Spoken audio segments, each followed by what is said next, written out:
बिस्मिल्लाहिर्रहमानिर्रहीम। अस्सलाम वालेकुम नाजरीन, कैसे हैं आप लोग। आज आप लोगों के साथ बहुत ही अमेजिंग रेसिपी शामी कबाब की मैं शेयर करने वाली हूँ।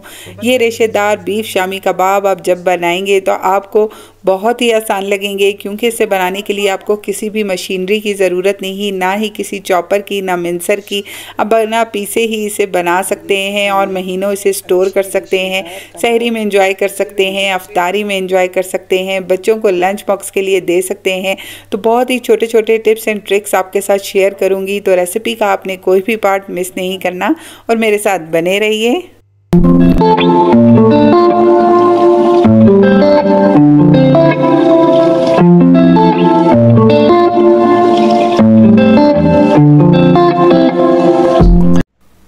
तो रेसिपी को हम शुरू करेंगे। हमने यहाँ ले लिया है बीफ, अच्छे तरीके से धो लिया है 1.5 किलो। 2 से 3 हम यहाँ प्याज मोटा मोटा चॉप कर लेंगे। इसके अलावा 10 से 12 कलियाँ लहसुन की ले लेंगे।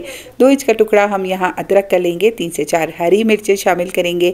इसके अलावा हमने कुटा हुआ धनिया लिया है 2 चम्मच, गरम मसाला 1.5 चम्मच, काली मिर्चें आधी चम्मच, 2 चम्मच ज़ीरा, 2 चम्मच या टेस्ट के हिसाब से नमक, 1 चम्मच लाल पिसी हुई मिर्च और 10 से 12 साबित लाल मिर्चें।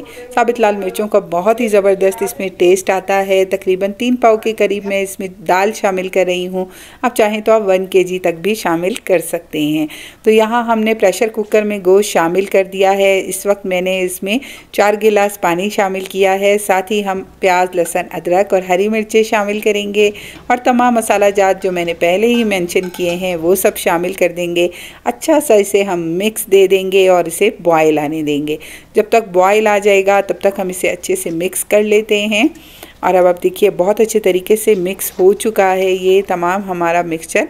पानी में 2 गिलास मज़ीद शामिल करूँगी, क्योंकि हम बाद में चने की दाल भी इसी पानी में ही डाल देंगे। तो मज़ीद पानी हम शामिल नहीं करेंगे। यहाँ मैंने 6 गिलास पानी शामिल किया है।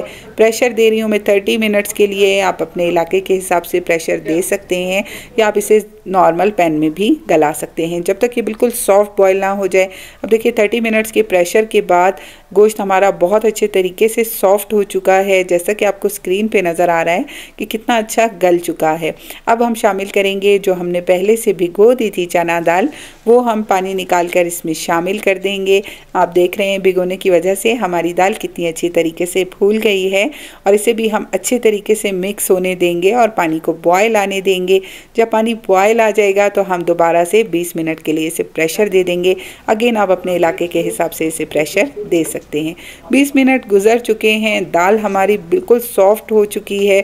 अच्छे तरीके से मैं यहाँ इसका पानी खुश कर रही हूँ और साथ साथ मैश भी करती जा रही हूँ। तो आधा मिक्सचर तो पहले से ही हमारा मैश हो चुका है और बाकी को हम यहाँ मैशर की मदद से मैश कर लेंगे। मैंने इसे डिश आउट कर लिया है।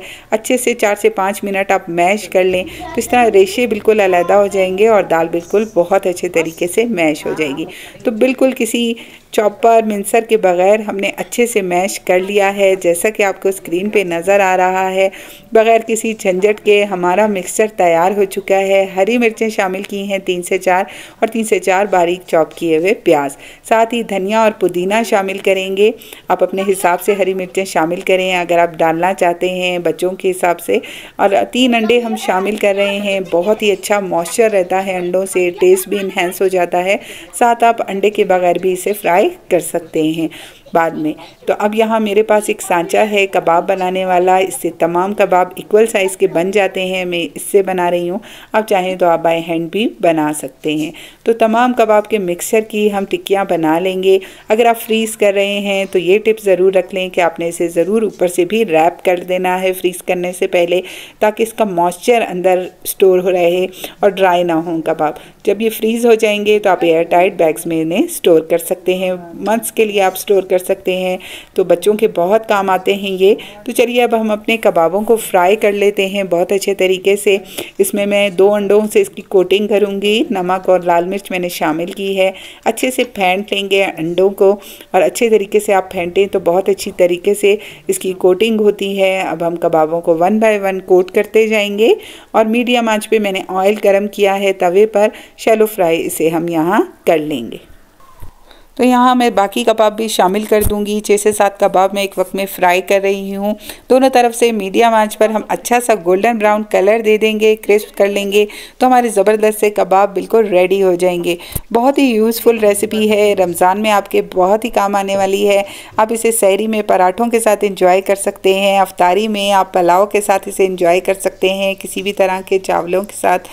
बहुत ही ज़बरदस्त रेसिपी है, बच्चों को लंच बॉक्स में दे सकते हैं। तो अगर आज आपको मेरी रेसिपी पसंद आई है तो ज़रूर से लाइक दें, चैनल पर नए हैं तो ज़रूर से सब्सक्राइब कर लें, चैनल को अपना सपोर्ट ज़रूर दें, फ्रेंड्स और फैमिली के साथ इस रेसिपी को ज़रूर से शेयर करें और मुझे ज़रूर बताएं कि अगर आपने ये कबाब बनाए हैं तो आपके कैसे बने हैं और आपके घर वालों का फीडबैक कैसा था। तो और कैसी कैसी रेसिपीज़ आप सीखना चाहते हैं ज़रूर मुझे बताइए। अगली वीडियो तक के लिए इजाज़त दें। अल्लाह हाफिज़।